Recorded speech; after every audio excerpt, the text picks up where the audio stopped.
Hello, everybody, and welcome to Spiritual Talk Season 4. And we are live and we're back on, well, it's Facebook, we're live, and YouTube. If you're watching on YouTube, please come and join us. And I believe we're also on Twitter as well. So it'd be great if you're surfing the internet and you're on social media, come and say hi to us and say, well, just come and meet us. It'd be fantastic. Now, as you can see, I'm on my own. It's been one of those days. We've got poor Anthony. He's not very well. And the lovely Kerry Stanfast was going to stand in for us tonight. And poor Kerry, her mum's been taken into hospital. So we wish both Anthony and Kerry's mum all the best. And I'm so sorry as well. My voice seems a bit gruff tonight. I'm not sure if I've had COVID or not, but it's on its way out. So I'll do my best, guys, and we'll try to get through this evening. Because I didn't want to cancel, because we have such a brilliant guest, and I'm really honored that this lady said yes to come on to the show tonight. This lady is Frances McCarthy. She is a medium and also a mentor and an author, but actually she started life as a skeptic, working as a journalist, and then she had a rather tragic experience which brought her into mediumship. So please, without further ado, let me introduce the lovely, if there's no problems here, Frances McCarthy. Good evening, Karen, and welcome to Spiritual Talk. Thank you, Paul. It's great to be here. Glad we're going ahead.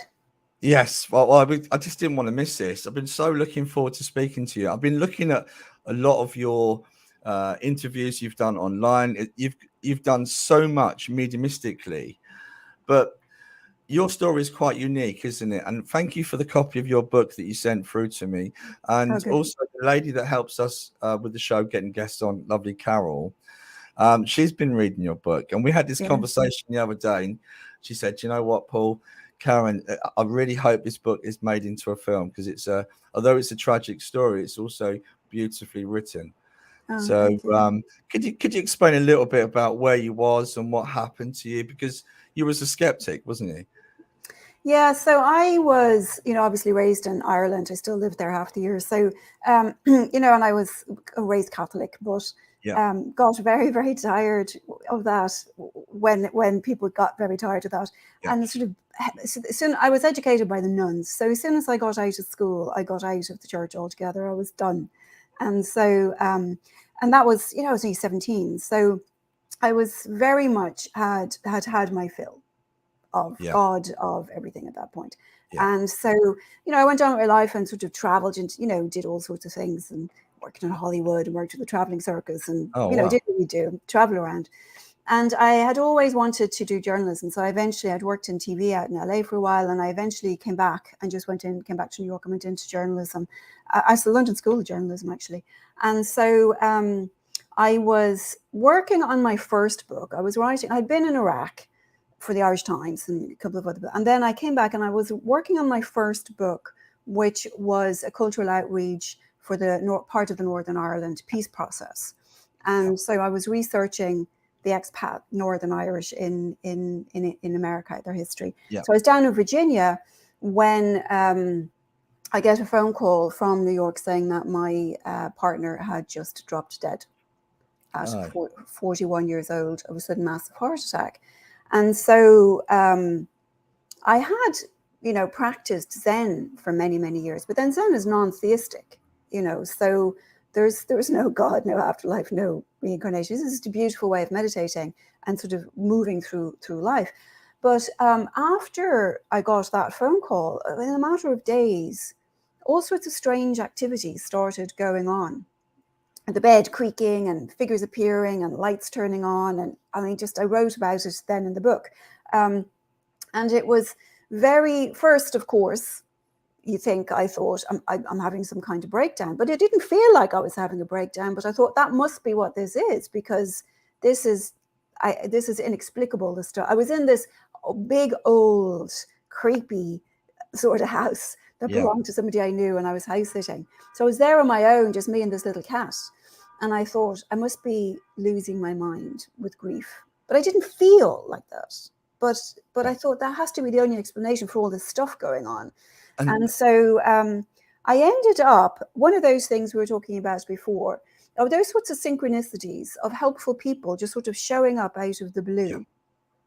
sort of one led to another. The first one, ironically, was a Catholic priest from this tiny little town in Virginia where I was. Oh, And when I wow. went around, I burst into tears and I said, things are moving, the lights are turning on, things are touching my journey, I'm lost in my mind, you know. And he was the first person to say, no, this is quite common, actually. These are signs. Quite a number of our parishioners have had this happen. There's signs from our loved ones. So it was kind of ironic in the end that it was the Catholic priest, after me abandoning the church, who actually set me on my way. And where I was staying in Virginia was very close to the Edgar Casey International Headquarters there. He was that thing. It was very close to a Norfolk spiritualist church. I'd never even heard of spiritualism. The Monroe Institute, which is Robert Monroe's Institute for out-of-body experiences. This was like this little hotbed, this area in Virginia of all of these. So I, as a journalist, the default position is to go investigate everything. So I went around talking to people, trying, you know, I wasn't at that point one of these people who could sit on my cushion and sort of go open up to the spirit world and say, I understand this. No, I had to go, you know, interviewing, collecting data, collecting facts, collecting information. But it was a very difficult turn to make. But eventually, and I don't want to go into the details because it will give away the ending point of the first half of the book. It was a very difficult turn for me to make, to go from where I had been, you know, writing for the Northern Ireland peace process, writing from Iraq, you know, being this sort of atheist essentially for all those years, to having to make the turn to accept that, oh my God, you know. After that sort of, and I wouldn't say it was the penny drop, it was more like an epiphany. You know, it was one of those moments where once you experience it, it's ineffable. You can't describe that experience of that sort of epiphany. But once I had it, there was no going back. And that was really life-changing, because lots of friends that I had, skeptical friends like me, you just start moving away, you just end up not having anything in common with, and then a whole new people come in. So it was the whole thing across the board was completely, ended up being completely life-changing. And all I was doing was just going, this is the next step and the next step through it, you know. Yeah, because it was obviously a tragic thing that happened to your partner, to lose someone so tragically, and then suddenly for them to communicate as well. Being a skeptic, you know, I don't blame you for losing mine. I had a similar experience myself when I started experiencing things within my own home. And I remember saying to my ex-wife, we either need a medium or a priest to come and exercise the name. So I totally with you on the experiences that you were having. And it was so interesting. It was a Catholic priest that told you. But from where you was then to where you are now has been a massive leap, because not only have you gone from believing, you're now, you know, you've done study at the Alpha Finney College, you've got CSNU certification. You've done so much. You've gone on to mentor people. That's a big leap, Karen. So how was that journey for you? Do you know, it's like, you know, you're just sort of following on, you know, you're just going from one thing to the other. You know, my father was an Olympic swimming coach. So I think, even though I never thought I had the patience for teaching, I actually realized I must have learned something from him. What I started realizing after that sort of an awakening, that epiphany, when I spoke to my mother and that, I started remembering I used to have these experiences as a child. Okay. And, you know, but you kind of get to your teens and you're sort of completely not interested in the spirit at the end of the bed or whatever. Do you know what I mean? But nothing like that was ever startling to me as a child, except for one instant in the book, at this creepy old house down in the Girl Guides house in Wicklow in Ireland, where the furniture started moving. But aside from that, none of it was creepy. You know, it was what it was. But I just kind of outgrew it in a way, and then sort of forgot about it. But I did start remembering afterwards there were a whole heap load of instances that had been happening that I hadn't at the time recognized them for what they were, you know. And then I'm just sort of the kind of person that if I'm going to do something, I need to do it properly. And so, especially in this world, it was I didn't even tell anybody. I was in the closet for so many years. I think I didn't come out of the closet until I got myself, what did you say, 8 years or something in the closet. I didn't even tell people my full name. Do you know what I mean? Because it was just too weird. It was, I couldn't even accept it myself. Yeah. But other people kept telling me, you should do something with it, because all of these encounters, there's a couple of them in my book of, I'm just sort of early on, sitting under a tree in a park with a friend who was visiting, and his friend's mother came and just sort of appeared, who had died by suicide the year before. And this was very early on, and I just told him what I had seen, and it turned out that it was all validated by his friend. He didn't know any of it. So it was validated by his friend afterwards when he went home and called her. And people were like, this is so healing. This is really changing people's lives. You really should do something with it. And so for me, I thought, if I'm going to do something, stepping into other people's pain, I'm going to make sure I am properly trained and educated before I attempt to do that. And so that's why I spent first a lot of time at the SNUI, and then a lot of time at my first tutor was Glenn Edwards. And so, I was very fortunate just shortly before he died. And so I just needed to do it properly. I just needed to be educated. I read an awful lot. So I really needed to know, I just really needed to know what was out there to be able to really have the information and the education and the training to do this well, because people are in such terrible states when we meet them. And I fear sometimes for them, and I thought, I'm not doing this unless I absolutely really know what I'm doing. And I actually even took a couple of courses in grief and bereavement counselling with the Institute Counselling in Scotland. I was just so afraid, because I, as you know from the book, had met some horrible, terrible experiences with mediums telling me all sorts of horrible, superstitious, terrible things that was really distressing. And I thought, quite scary. It's scary what is out there. I'm not going to be part of that. Your background really has kind of pushed you on to be the best that you can be. If you're going to help people this way, you sound to me, you're very thorough in what you do. You carry that sense of responsibility, and it's admirable. It really is, because there is some mediums out there. It's easy to get a bad name. It's really hard to get a good name. Yeah, it's funny, isn't it, how that works? It really is. It really is. Yeah. So, but you've done so much, and on researching you, I found out so much about some of the stuff you do. And one of the things that I found with mediumship today, people are more focused on the mechanics of mediumship rather than their own, who they are in terms of developing their own spirituality. Absolutely, yeah. Someone once said we're like a hot air balloon, and the more sand that we let out of that hot air balloon, the higher we rise. And it's true, letting go of all that stuff, Yeah, absolutely. So true. But you do a thing called soul releasing, soul writing. Not releasing. Yeah, I just started, because I teach mediumship now as well, and I teach. But one thing I found in teaching mediumship was that there's an awful lot. There seems to be in a phase. And I'm not saying this is everybody, but there seems to be sort of a general trend where everybody just wants to get the next best bit of evidence. And so people are kind of hopping from teacher to teacher. Oh, this guy gets addresses, I'm going to go over there and work with him. Or this guy gets something else, I'm going to go over there with him. And I've heard quite a lot of the tutors at the college say this as well, is sort of like, who's got the next best thing sort of thing. And what I find is that there's so much emphasis on just trying to get these.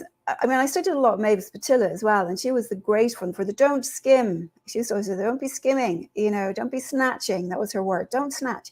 And so, where we're not supposed to be just trying to get this, the cattle. We know that psychics can do that without being connected to the spirit world at all. And so what I started seeing was that I was working with students who, that's what all their focus was, but there was no inner growth, there was no inner focus, there was no real sense of it arising out of an inner sense of spirituality or an inner sort of sense. It was one of the things I loved about Glyn, is he put so much emphasis on sitting in the power, on being present, on being connected to the spirit, on being properly attuned. And there's nothing really sexy or glamorous about that, because you're sort of sitting in the corner and nobody's paying attention to you, you know. But it's so necessary. It's really between you and the spirit world. And I thought, you know, and as I said, I've practiced Zen for many, many years. And so I realized the importance of the growth and the development of the medium, and is primary. And it was something that I always heard Glyn talk about. And that's where it needs to start, is with the growth of the medium. But that's a lot of very hard work. That's a lot of sort of delving into the shadows of all this. And so I came up with this way of teaching what I call now soul writing, which is ways to actually use writing to start to explore and get to some of these places that need healing, to put down some of this baggage that's hampering our growth, to help us with our own connection. And one of the ways we do that is this kind of an abstract way of working. So it's not like, oh, we're just going to sit down and write a bunch of prompts.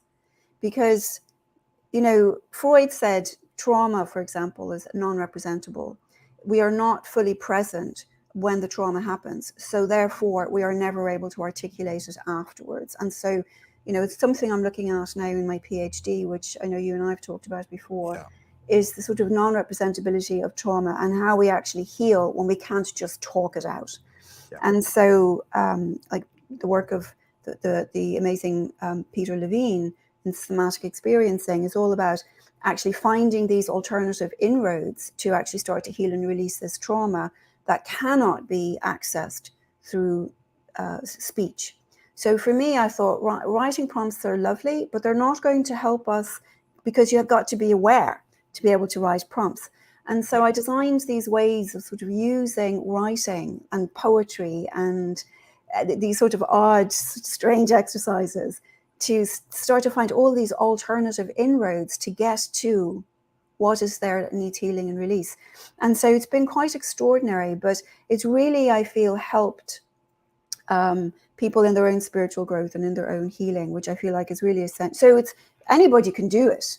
Anybody, you don't have to be a medium to do this, but I certainly think it's very, very, very key, very valuable for mediums to be able to do this sort of work, to be able to really heal themselves, you know, kind of going forward. Could you touch on a really good point with that? And a gentleman that I've worked with many years, he would have many people on his courses, artists, poets, and they found connecting to the higher energies and healing themselves really opened that channel of inspiration for them. Absolutely. Creativity. I knew a musician that used to come to Paul's courses, and he was fantastic, his music and how he was inspired. And I think that's really important, that this is not just open to mediums, it's open to everybody. You know, Absolutely. I think to try and empower and heal ourselves is potentially something we could all benefit from. Yeah, I found it, you know, when I was writing the memoir myself, you know, I'd written my first book with history book. It was, you know, I've written all this political stuff. But this, I sat down, I've kind of played around with different sorts of poetry and stuff. But sitting down to write that memoir, I started finding that, and it actually has changed my mediumship as well. And lots of people have commented on it, you know, which I didn't realize really had changed my mediumship until I started getting emails from people I'd had sittings with. And it is because, and I'm actually going to be teaching this. I came up with the whole course for trying to help people to get to these techniques to help enhance their mediumship. I'm going to be teaching it at the Arthur Conan Doyle Centre actually in December. Sorry, I'm in New York. That's New York out there. Oh, brilliant. And so is that I found that some mornings I would get up and I would just be sort of staring at the page and struggling. And then some mornings I would get up and I would just start writing. And I wouldn't really have any particular intention with what I was writing, but suddenly all of these new scenes were sort of emerging that I hadn't even really thought about. And oddly, people commented on those later saying, oh, that was such a beautiful, beautiful scene. But it was really, I feel, from getting to those points where you just get, when you're writing a memoir, as Ernest Hemingway said, you sit in front of the typewriter and bleed. That's the nature of that.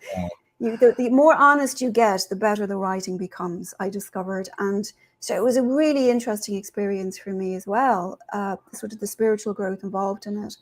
And I found that the writing really enhanced. But I also found that my private sittings changed immensely as well.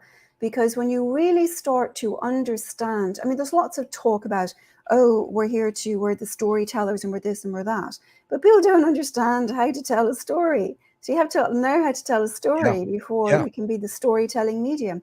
And what I find is the people who understand character and understand story, to be able to embody the essence of a character or the essence of somebody's story, oddly, are actors and writers. And so now I start incorporating those skills into teaching mediumship. And the difference in the mediumship is beautiful, because you understand, you've got those pathways, so you understand the nature. So people have come up with, have noticed, God, it's phenomenal, the complexities of character that can come out now of these sittings. And that's what makes the presence felt.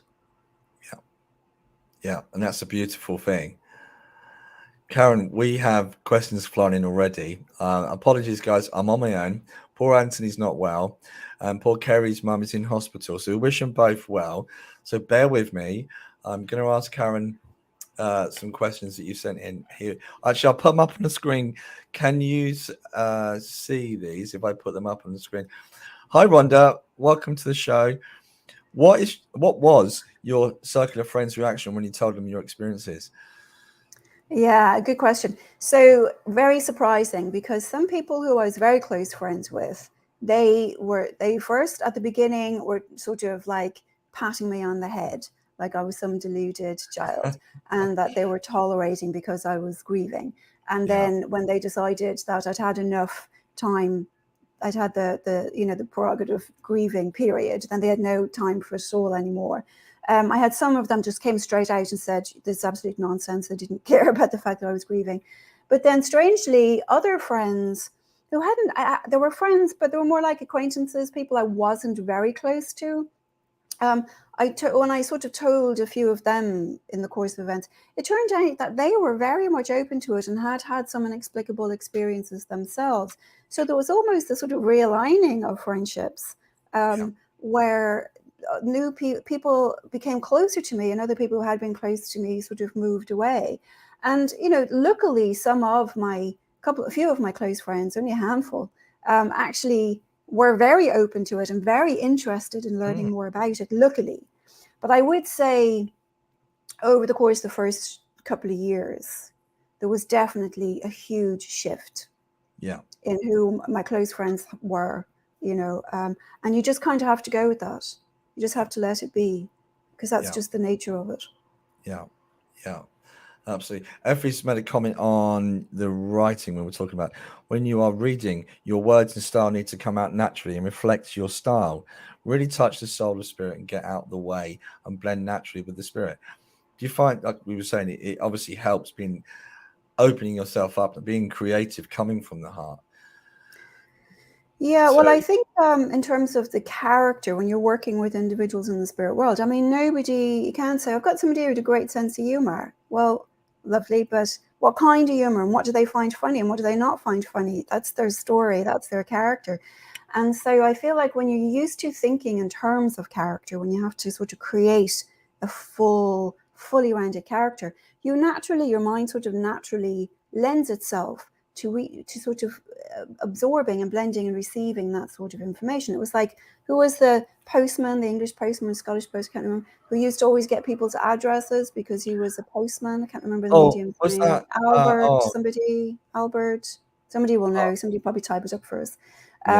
But he was a postman. And so one thing he used to get with great ease was people's addresses. So I think when you naturally live in a way where you're always observing and recognizing the depths and the complexities of the story and the depths and the complexities of characters, then naturally, when you go to work with somebody in the spirit world, you are still there, and they are very easy for them then to convey those complexities.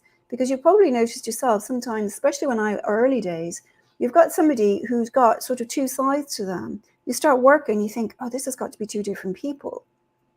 you know. But when you really understand the nuances and the complexities of character, you realize, no, this is the same person. This is how they were here, you know, and it begins to build this very, very full sense of who they were. Do you think sometimes the interpretation of a medium when he connects with a loved one from the spirit world, that the interpretation, and I think it's, you know, not understanding or not being able to tell that story or express, because I think it's a really important part of mediumship that we are able to express the personality of the character, the person coming through. And sometimes the Absolutely. person that are receiving the information, that's not my Arthur or that's not my Bill, he wouldn't do that. But actually, how well did you know your loved one? You know, you could arguably say that as well. But then I always believe evidentially they'll give you what you understand anyway. Well, I feel it's important also, and I always say this to people at the beginning of sessions, is just bear in mind everything that's coming through is coming through from them, from their perspective about themselves, not what your opinion of them, but their opinion of themselves. So just bear that in mind, because there can be subtle differences between, I mean, if you say to somebody, describe yourself, now tell me how your friends would describe you, there's going to be discrepancies, you know. I mean, it's still consistent, but it's not going to be exactly the same. And I often say to people, I had one auntie come one time. She came, she said, oh, she was very feminine, curvy sort of woman. And then, no, Albert Best was the postman. That's right. But it's another one, apparently, Jeff Phillips as well. But she came, she said, oh, I've got your auntie here. And she's saying she's very, very curvy. No, that's not my auntie. My auntie was fat. She was very fat. And I'm like, your auntie's saying she was curvy. She's not saying she was fat. She was trying to reject it because her auntie. Exactly. And I'm like, you know, you just please bear in mind this person's opinion of themselves. You know? And that's, to me, the beauty of mediumship, because you cannot get that psychically. Absolutely. I remember a contact coming to me and saying that he was the best looking man in Durham, and everybody laughed in the room. Apparently he was the ugliest man in Norfolk, but it was his sense of humor that he was bringing through, which is beautiful. Yeah, exactly. Absolutely. Yeah, and that's the stuff that's the stuff that really shows you that somebody's working mediumistically and not psychically. I mean, I've been to, especially in the early days, lots of psychics who didn't even realize. I'm thankful to the lovely Colin Bates, who you've had on this show as well. Colin Bates was one of the first people who actually taught me this many years ago, is to able to recognize and sense the subtle difference between psychic information and mediumistic information. That takes a lot of training. And, you know, the thing is, a lot of mediums there's lots of psychics out there are picking up a lot of this information, but don't realize themselves. It's not like they're frauds. It's because they don't realize themselves it's psychic information. They're just reading the aura. But you can't get this kind of complexity from the aura. You can just get facts really from the aura. And so this, to me, is a real sense of the presence that a medium can bring to a session that a psychic can't. What was it the great Gordon Higginson used to say? All mediums are psychic, but not all psychics are mediums. Absolutely. So, and hi Ada, she's said, hi, yes, spirits have often quite a sense of humor. Absolutely.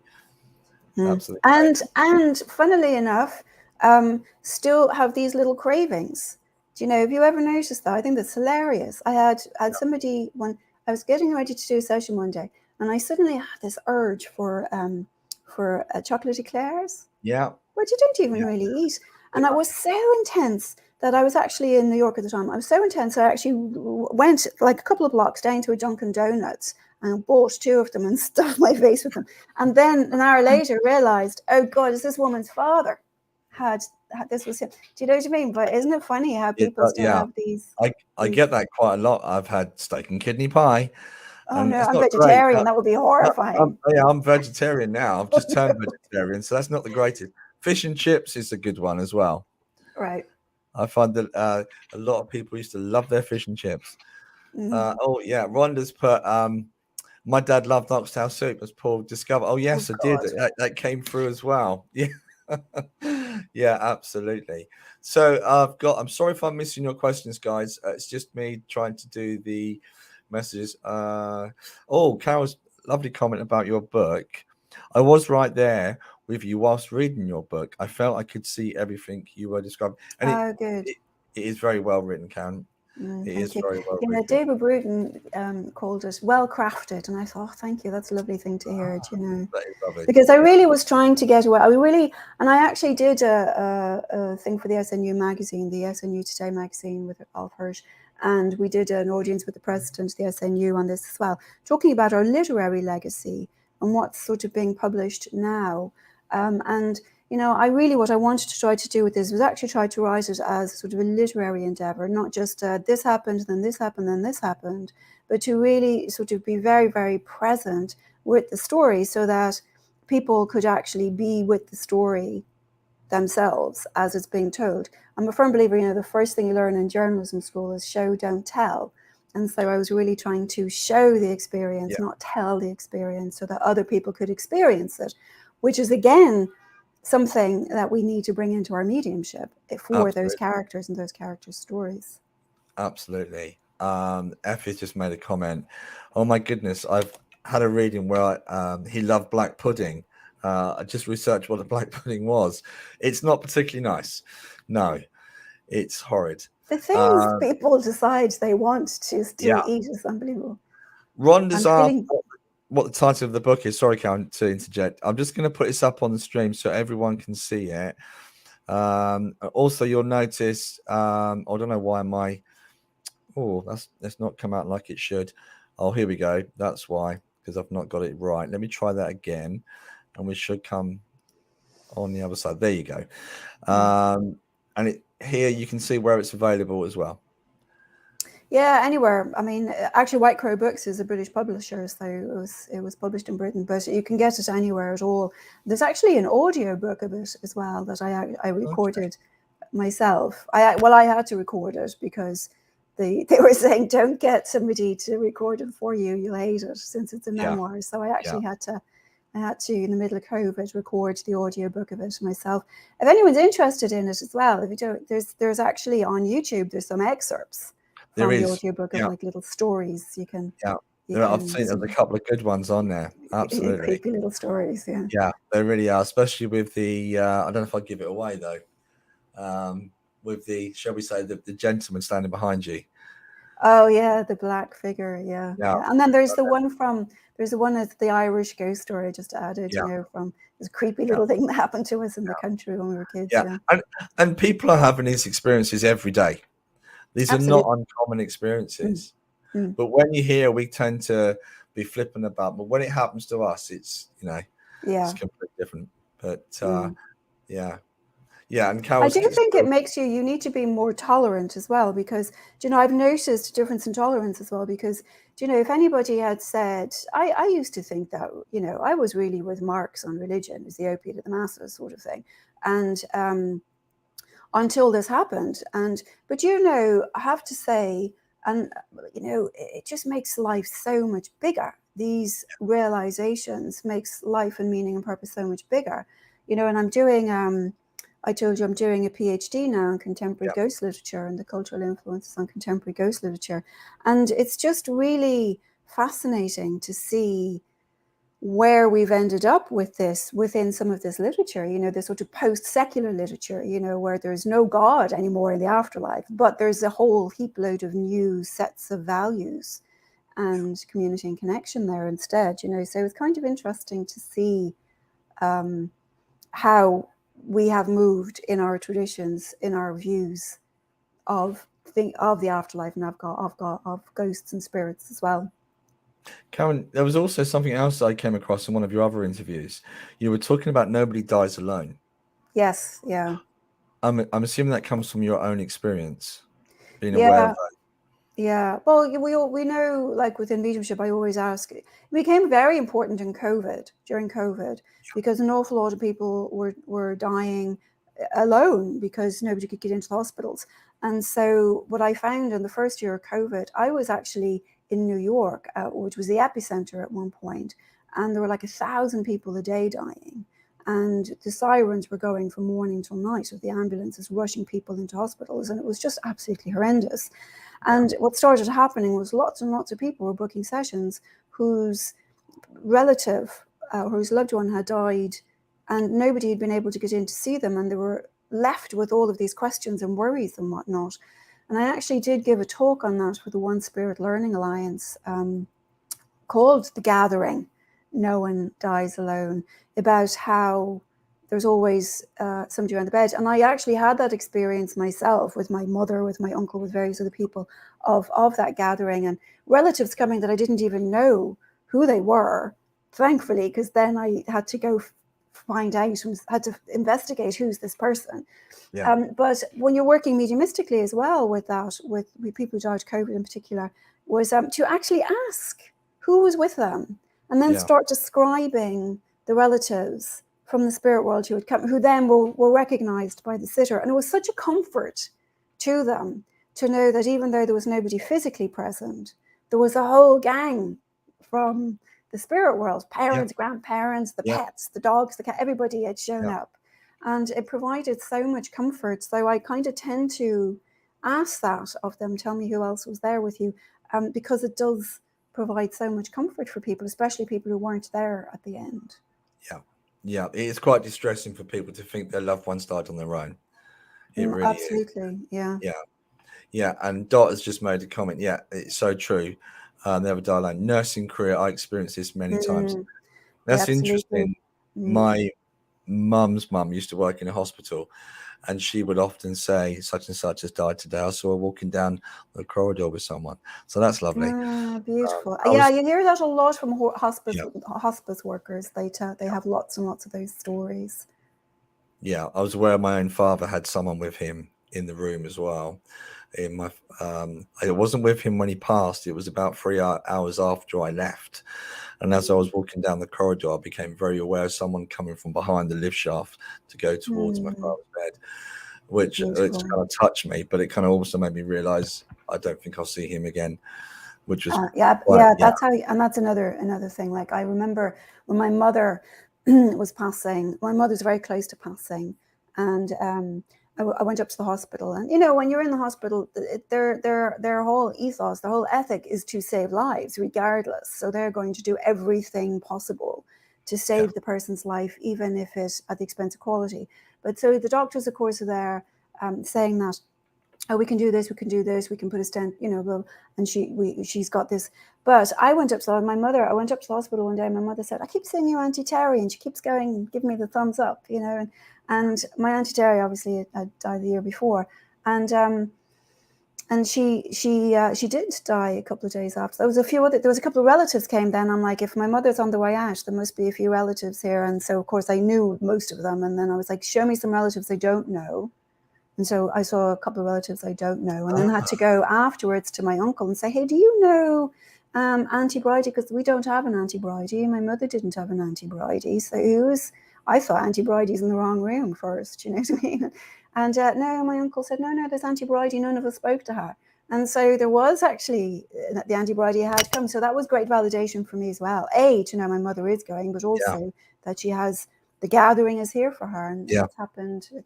Happened a few times. Ada's said her mum, 91-year-old mum, started to see people. Zoe said her sister was there when she lost Theo. And Suzanne, my mum called my son's name her last day. How beautiful. It's so beautiful. Yeah. It's, and isn't it lovely when the person themselves starts to recognize, like, and a lot of people, I see this, a lot of people are passing, they'll start looking into the empty spaces in the room, like, like they're looking at somebody as solid as me standing beside me, and they become so close to that threshold, they actually start to see them. My mother was doing that all the time. You couldn't just see her looking over there and go, my brother and my father are not in the least bit open to this, so they weren't paying attention, but I was. And I could see, she sees somebody standing right there, and so on the one hand, it's like, oh, it's really sad because you go, oh no, now my mother's about to go. But on the other hand, it's very comforting to know that she already knows the gathering is here, so she's already feeling comfortable with it. Suzanne said hospital workers say they see it all the time. I'm not surprised, especially those that are slightly sensitive will see it. Absolutely. Absolutely. Okay, I've got a question also from Zoe. Sorry if I've missed questions, guys. Zoe's asked, what has been your favorite experience up to now? I guess helping people, I guess, or with your mediumship? Yeah, God, favorite experience. There's a lot of good experiences. I suppose initially a few favorite experiences obviously are when you're working, but a couple of them are, personal experiences. Yeah. Obviously, a lot of that, what were great experiences for me was like this new language in the early days with my partner, of sort of waking up and seeing the sign or hear, because he spoke German and I didn't, and I would hear Ah, German and I would have to sort of call somebody and try to phonetically repeat it and say, what does that mean? Do you know what I mean? And because I wouldn't even know how to spell it. I would just hear the sounds. yeah. And just that sort of whole adventure that sort of came in the first days and the first year or two of these little surprising things. Like, Yeah. I've talked about quite a few of them in the book of, it's just, Yeah. he found me an apartment. I mean, he found me this fantastic apartment, and I was like, I couldn't believe it. And that's really exciting because it's like, I can't even believe, how do you do these things? So that was really exciting. So there were Yeah. lots of favorite experiences there. And of course, then, my mother's passing, my uncle's passing, and having these great visits. These are all immense. These are all great moments as well. And, like you say, when you have a sitting and you get a message afterwards from somebody saying, do you know something? You've saved my life, which I've Yeah. had a couple of times.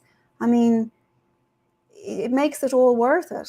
Do you know what I Yeah. mean? It makes all of the loss and all of the everything worth it to get something like that, and to realize that this connection is actually doing so much good. I mean, that's just beautiful.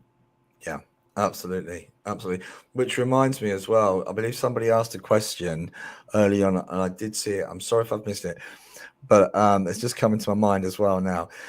Your partner, is he still with you? Does he still work? Does he work with you, or does he do his own thing? Does he still keep contact with you, Karen? Yeah, absolutely. It's not like he's going around sort of moving the furniture or anything like that Yeah, anymore. I mean, it's been a long time now since that. It's a lot more subtle than that. Also, I don't need that now. Like, yeah, I needed that in the early days. But now I can feel him, I can sense him, he'll show me things. One thing I do love is if I'm having a bad day, he will show up with a little message out of the blue, which is really reassuring, because then it's kind of validation that he's aware of everything all the time. Even if I didn't sit down to have a chat with him about something that happened, he's aware of it, because now he's popped in with this beautiful little message to sort of uplift me. But so many other people have passed the spirit world now as well since he did. That my mother's there, so she's very helpful, and my father's there. I do believe my father helps me, which is kind of interesting because he didn't believe in any of this. But I realized, you know what, it makes sense, because he was a coach, and he would always show up to help people, and this was his nature. And I thought, oh, that actually makes sense, that he would go, oh, here's something new we can learn to actually go teach people. So I think my father, I am aware of my dad oddly helping me out. So that's kind of reassuring since he was an Olympic coach. I was So going to say, but that coach inside of him wants you to be the best that you can be, perhaps. yeah, and he's there. I feel like, even though he wasn't a medium, I do feel he's got that ethic, that ethos, that that interest in helping people to be the best they can be. And so I have noticed him popping in to help out. I know somebody else said it to me as well. I can't remember. Maybe it was Eileen. I can't remember who said it. Somebody else said it to me as well. Dad's there too. So Yeah, it's beautiful. The fantastic, isn't it? Isn't it it, beautiful though it that you is. can just continue on? You don't have to worry. You don't have to worry about So anybody. there was something that I would like to talk about, because you described it beautifully on an interview on YouTube.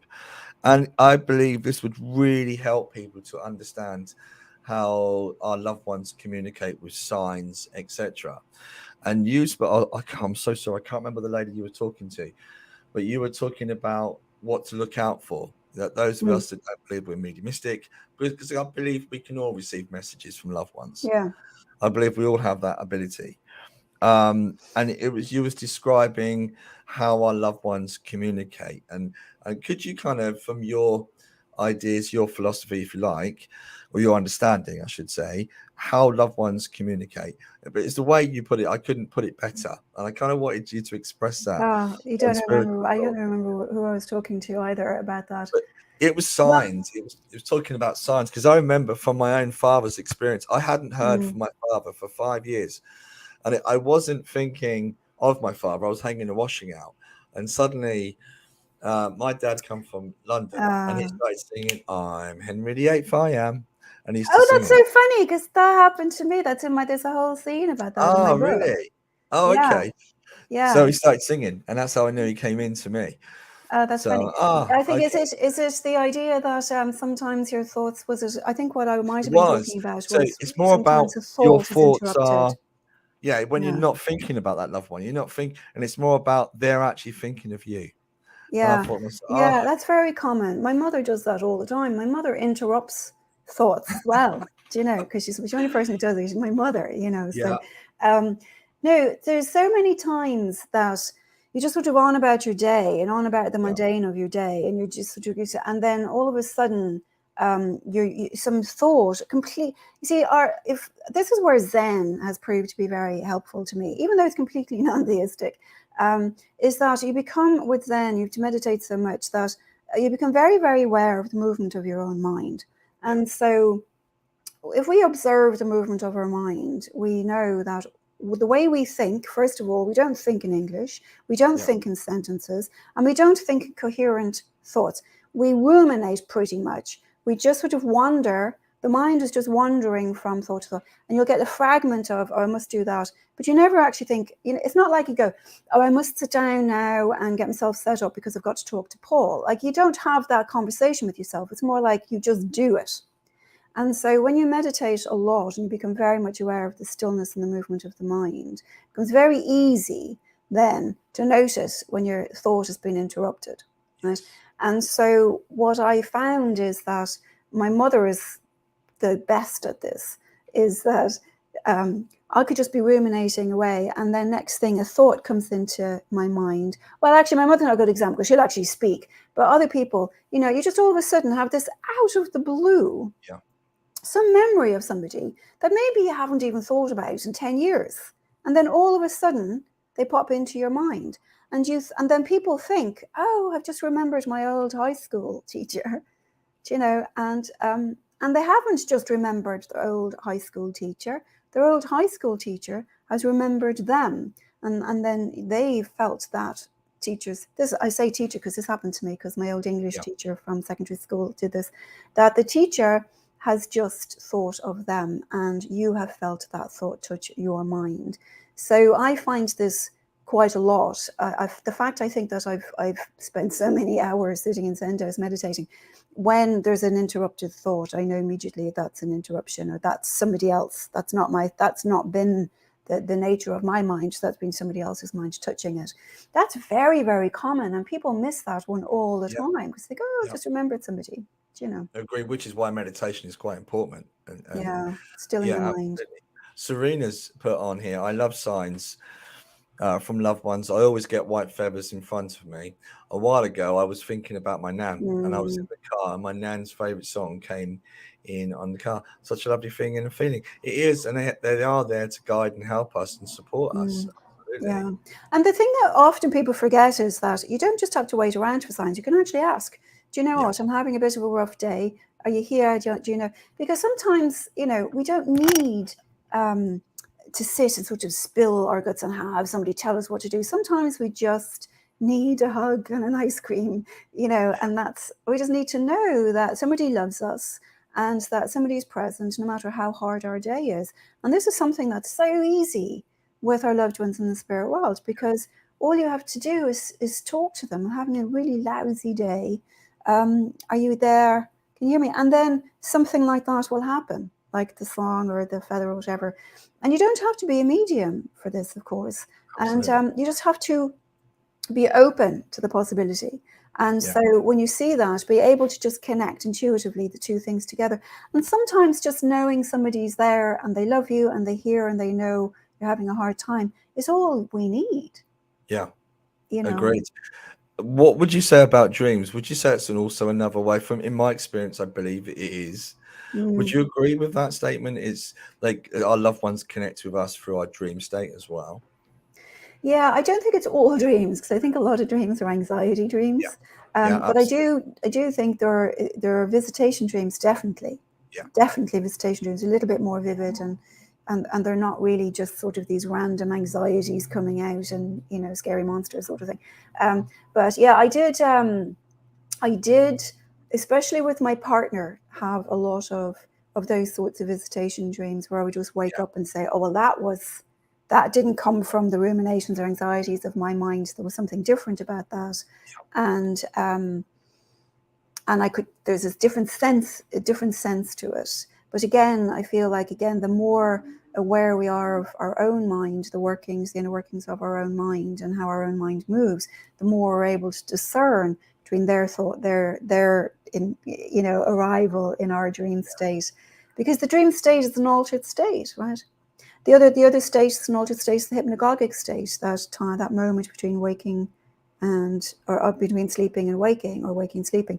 Those when we're drifting into that altered state, that's a very easy time for images or words or thoughts or feelings to sort of pop in there, because you're in that sort of light altered state, which is where this communication happens. And the enemy of all of this is doubt.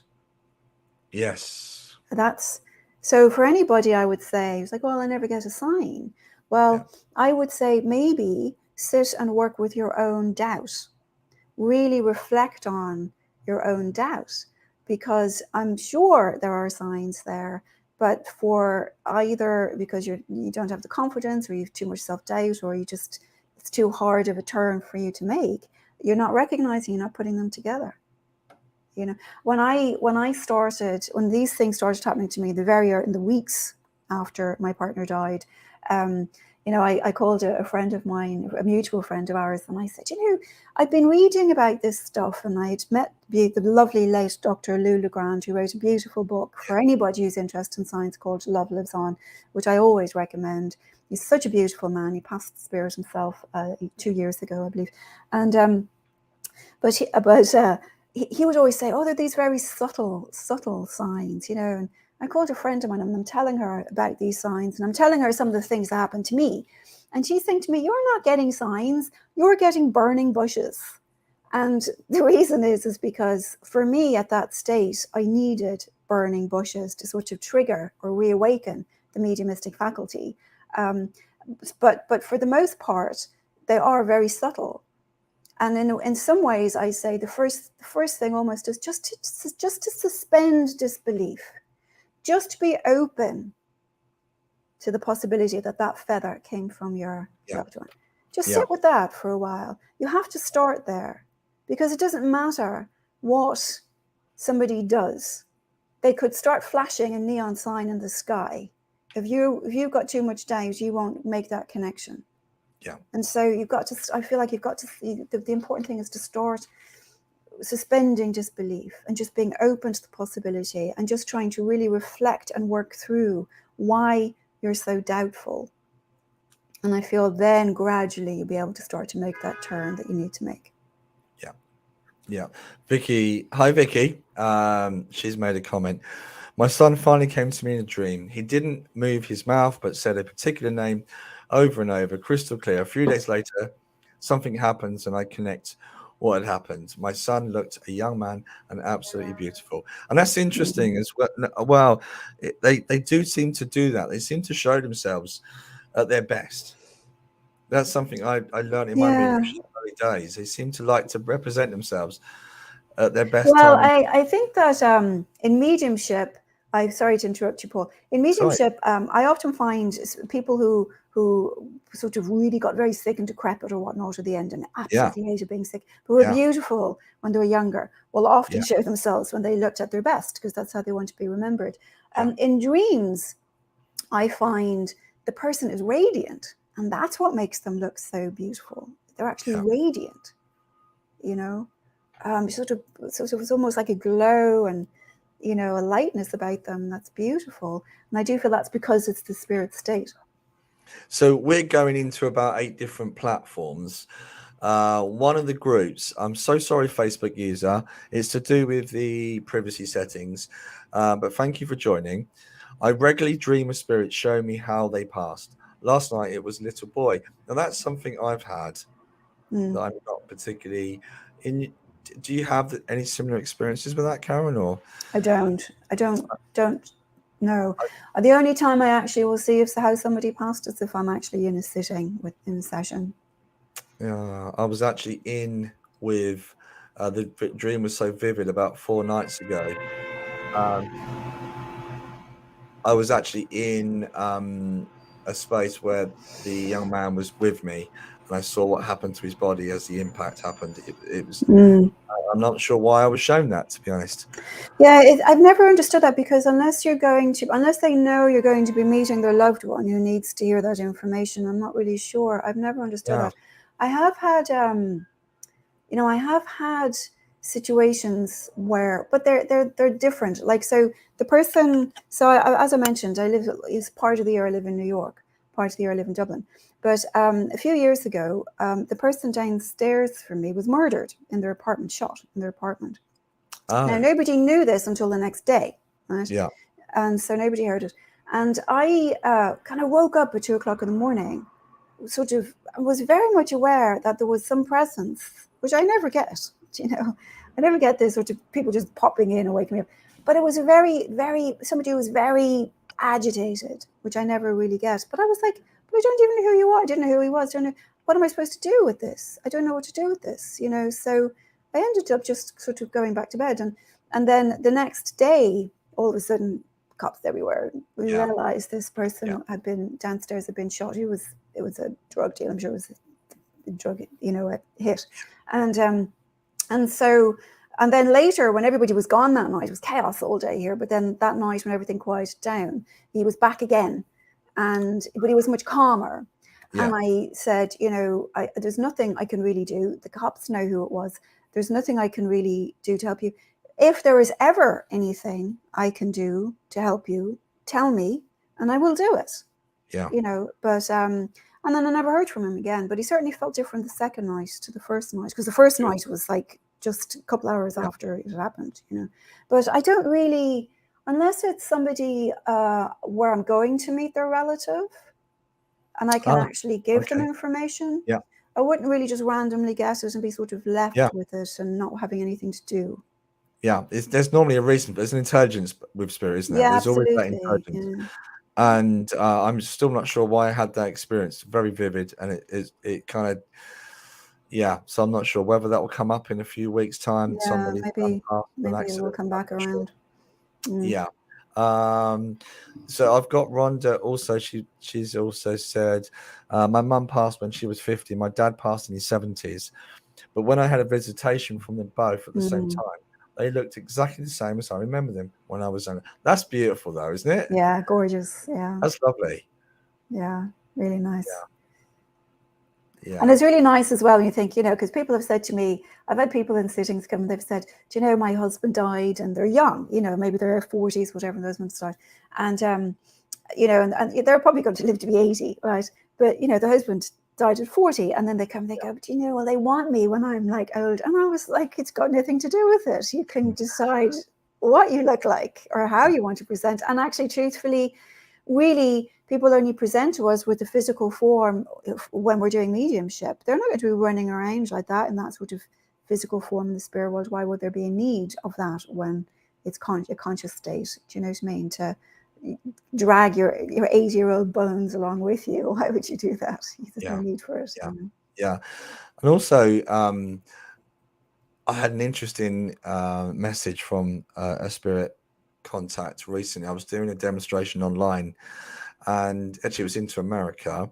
Some lovely people there with some tragic experiences of losing children. And one contact said, tell my daddy that there's no color over here. We just see each other's soul. Lovely. I remember the next, it's just so beautiful. Yeah. Yeah.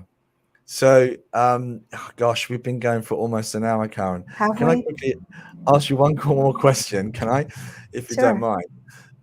We have a lot of guys on here that watch that are kind of budding mediums themselves and developing.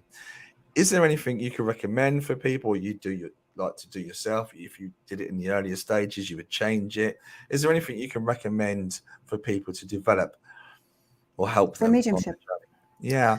Well, I am very firmly of the Glen Edward school of the first thing to do is to learn how to sit in the power, to sit in that attunement, and to kind of make that connection just yourself, soul to soul, with the spirit world, separate from any other individual, and be very secure and have build that kind of power with yourself. I think that's the first thing that's so important. I find that healing actually really helps as well. When you get into healing, there's just something very simple, very honest, very humble about healing. Sort of knocks the ego out of people, which is beautiful, because we really don't want that around. The other thing is just to find a good circle, or to find a good teacher. But I think a good circle is a very handy thing to have, and just to sort of try out. And just be very discerning about your circle, be very discerning about who you're with. As somebody said, I don't know who it was, I think this has been attributed to Morgan Freeman, I don't know if he said it, but never go to anybody for advice, never take criticism from anybody you wouldn't go to for advice. So that's really good, a really good thing to remember in your early mediumship development as well. I think find a good teacher is important. On another note entirely, the way I teach it now is that things that we don't think have anything to do with mediumship, but really can enhance the mediumship, is to really pay attention in your own life. Pay attention to what people are saying, pay attention to people's characters, pay attention to people's stories, to see that magic in the spirit incarnate. Because if you can see the complexity, and if you can see the stories, and if you can see life unfolding in the spirit incarnate, which is easier, you will be able to do that with the spirit discarnate with greater ease. And I do feel that's where we start to, I was teaching people how to tell the stories. It's amazing how you suddenly people realize they actually don't know how to tell a story. It's like that's an acquired skill, just even for writers. And so paying attention to all the little vignettes, all the little moments in life, I do feel really helps you attune to the spirit incarnate and therefore the spirit discarnate. And, I've often said to people, write them down, keep all the funny little things and the funny little exchanges that you see over the course of your day, jot them down, sit with them, be absorbed in them like you're watching a movie unfold. And it really helps to enhance that sense of presence and understanding of a parent, because in the end, I think it was Mary Oliver said, in the end, we are all stories. And it helps really to understand what people are dealing with, what people's story is, who they are. And if we really have that very natural understanding of that in the world around us, it will naturally just flow into the discarnate world as well, and our understanding of how to embody that essence with great ease. That's the beauty of it. You don't have to be going, give me this, you've got to watch, what color was the watch, and I need to try to get, and I get and get and get. No, it will naturally start to flow because you're just allowing that person share what they want to share. You're not being a journalist. I always say this to my students. We don't need to be a journalist with mediumship. We need to be the poet. We need to just sense and feel and experience what's going on with people. Karen Frances McCarthy, we can't thank you enough for coming on and sharing your experiences with us. My voice is almost, just about held up. I'm just going to quickly share this to the screen so people can see your book. Definitely worth a read, guys. And before you go, can you see the names on the messages on the right-hand side? No. On your screen? It might come up down one side, comments. Oh, I can under comments. Yeah. If you can kind of scroll and pick someone who you're drawn to, they'll win a free reading. We're not going to do messages tonight, guys, because of my voice and I'm on my own. But Anthony, hopefully he's back next week, and we'll be back on it for next week. Oh, so I'm just going to scan and not look, and whoever's at the top when I finish scrolling will be it. So we've got Zoe Toombs. Oh yes, the lovely Zoe. Yeah, absolutely. I know Zoe's had a couple, but she's more than welcome to have another reading. Oh, should I pick somebody else? No, I'm going to keep with Zoe. And what I'll say to Zoe, if you would like the reading, Zoe, you're more than welcome. I'll do the free reading. If you would like to gift it, you're more than welcome to gift it as well. All right. Wonderful. So thank you so much, Karen. And we'll be back, guys, this time next week, or 8 o'clock, not this time next week, but 8 o'clock. GMTV. My head's going as well now. The cold's getting to me. So I will see you all next week at 8 o'clock. Thanks, guys. Bye.